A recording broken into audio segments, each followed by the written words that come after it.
On Global TV News Express, in the headlines, federal government begins payment of ASU withheld salaries. Defense Minister reaffirms ban on unauthorized use of camouflage. Court strikes out treason case against Shoure Bakare. And on the foreign scene, Israel condemns Brazil's President Lula for likening Gaza war to Holocaust. And in sports, Infantino suggests new dates for 2025 AFCON scheduled. And in business, Naira drops to 2,002 pounds sterling at Paro Market. Hello and welcome to all our viewers in Nigeria and around the world to News Express on Global TV. We are live in the nation's capital, Abuja. I am Jumai Manson. Now the news info. The federal government has commenced the payment of the withheld salaries of academics under the aegis of the Academic Staff Union of Universities. Multiple sources in the academic sector confirmed development in Abuja.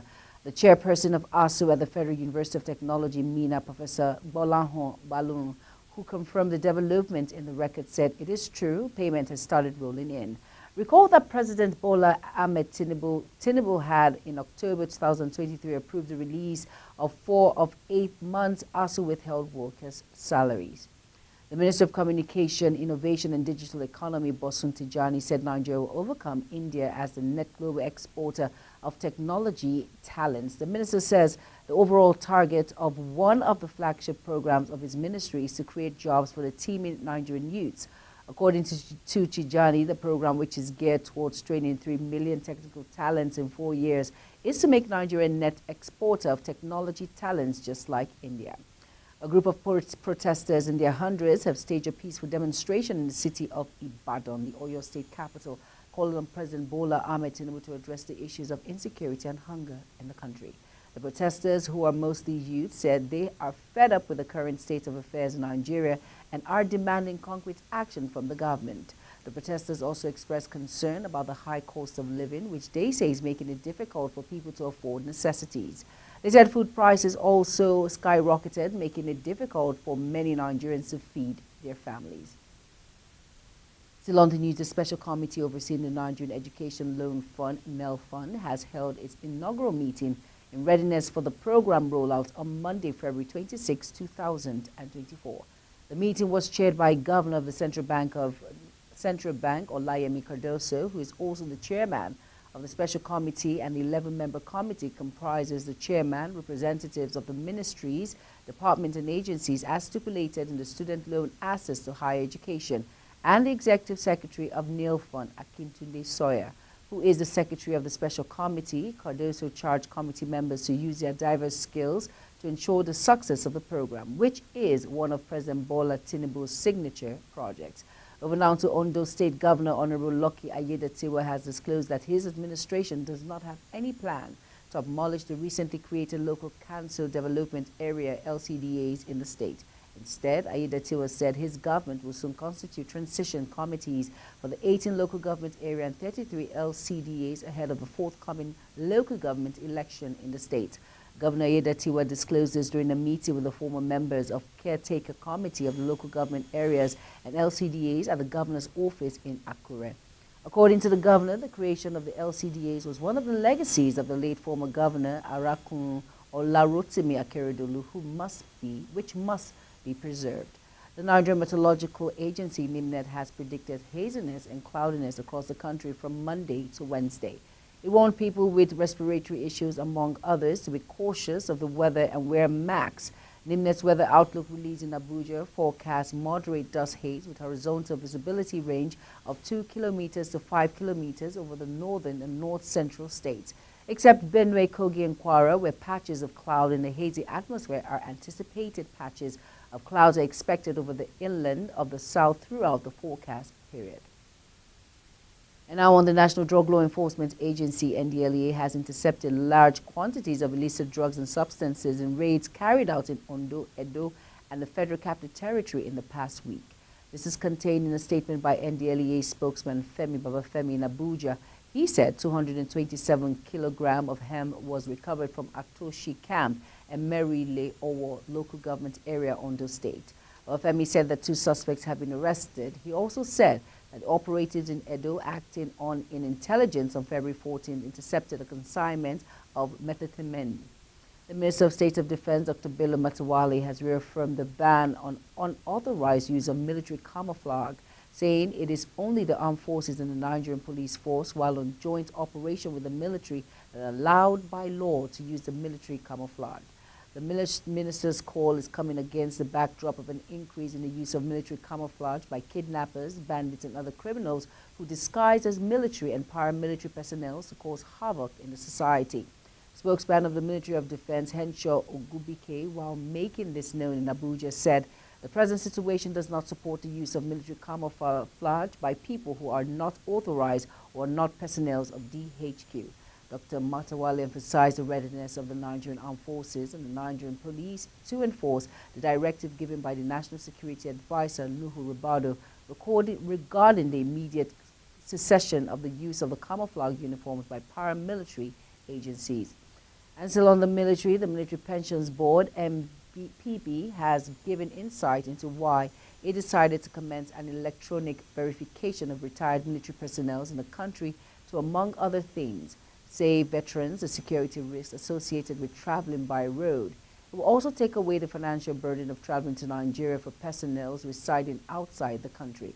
According to the MPB, beside the security challenge, continuing with the physical verification exercise has become difficult due to the certain factors such as the old age of an esteemed pensioner, and the high cost of transportation, among others. Chairman of the board, Air Vice Marshal I.P. Ihon-Hison, who disclosed this in Abuja, said to ease the process of future verification exercise and sustain the integrity of the pension database, the MPB has developed a system for electronic verification of pensioners, known as Military Pension Board Electronic Verification Management System. The police command in Bauchi State says it has arrested 2 suspects over the alleged theft of 9 cell phones in Bauchi metropolis. The command also arrested one of the suspects for allegedly snatching a motorcycle in Bauchi metropolis. This is contained in a statement by the spokesman of the command, SP Ahmed Wakil, in Bauchi.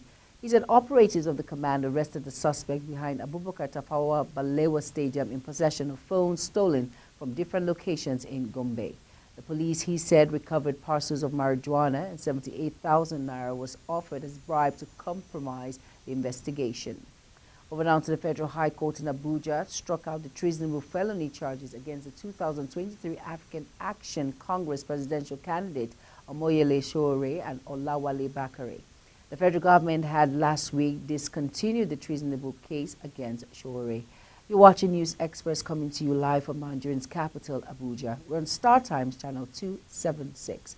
Can you follow us on all social media platforms using the Global TV NG or the handles now showing on your screen. When News Express returns, fuel scarcity hits Abuja as petroleum tankers drivers begin strike. The news continues shortly with details of this and more stories right after this break. Do stay with us.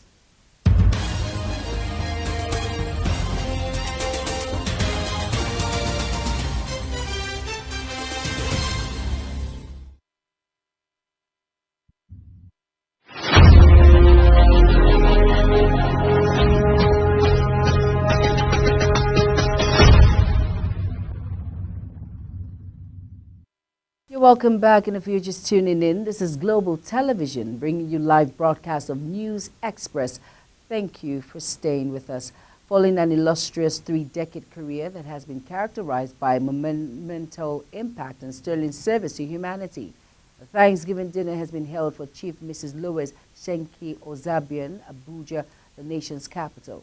Global TV Uyi Agboma Fuegbe, who was at the event, reports that it was an evening that celebrants will not forget anytime soon. The report. Pleasantries and take their reserved seats. Melodious music in the background is one of several indications that fun and excitement are in the air.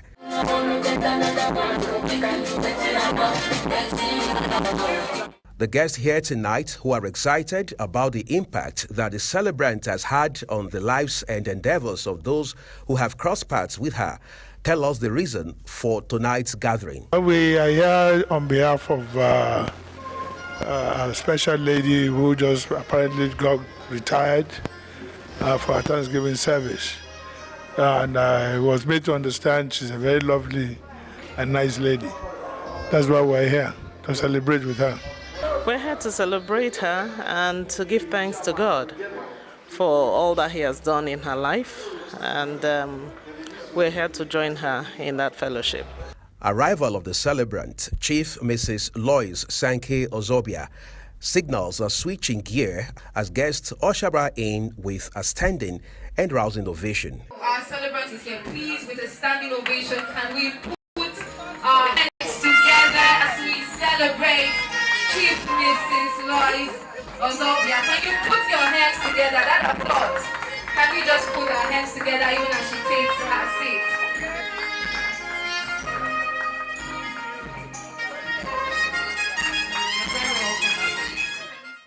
For a person of faith, her priest has a brief but incisive message for her and everyone present. And what I heard was that everybody who took time to put this together, and those who took time to be here, came to celebrate you, not because God hasn't blessed you enough, but you have become a stream, and you have become a blessing that others are tapping from. And it's a good reason to say thank you to God, because it takes a man or woman of purpose who understands that life is not about I, myself, and I. Goswill Egbe has known Chief Mrs. Lois Sankey Ozobia for upwards of 2 decades. Celebrant Chief Mrs. Lois B. Sankey Ozobia. She has been my supervisor. You know, when I got a job as a deputy manager, she was assistant general manager, and even though she was a group head in another group, I was working on that group. But the important thing is that I found out that she's somebody who wants things done properly. The celebrant herself shares a valuable piece of advice. Wherever you are and you have the opportunity to help, you need to make the most of it. There's a lot going on in Nigeria. There's so much suffering that each and every one of us can help in any small way. You can help. Don't take an opportunity and just hold it by yourself. There's a lot of selfishness, self-service, but we really need to do a lot more, no matter how small, to help. For Chief Mrs. Lois Sankey Ozobia, there is a whole lot to be grateful for and dance to.